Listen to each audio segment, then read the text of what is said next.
The basic idea of InSight is to map out the deep structure of Mars.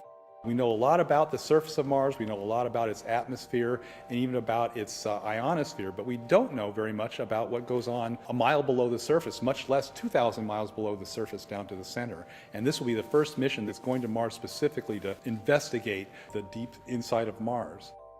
We know that the Earth is habitable, we know that Mars is not. There might be something that we find out in terms of the structure of Mars versus the structure of Earth that maybe can help us understand why that is. InSight carries a seismometer which measures the seismic waves that have traveled through Mars from Mars quakes and maps out the deep interior structure of Mars. We're going to also have a heat flow and physical properties probe which will penetrate into the Mars surface about 5 meters or 16 feet to take the temperature of Mars.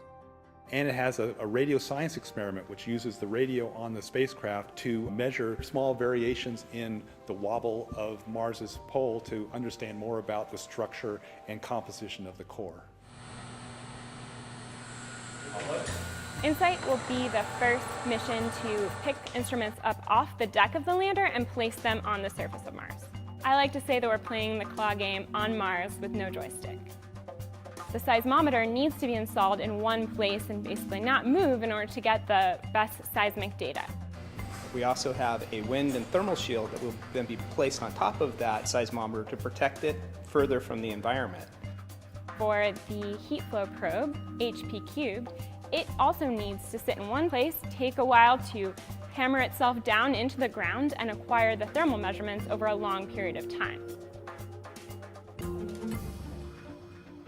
InSight is a mission to Mars, but it's much, much more than a Mars mission. In some sense, it's like a time machine. It's measuring the structure of Mars that was put in place 4.5 billion years ago, so we can go back and understand the processes that formed Mars just shortly after it was accreted from the solar nebula.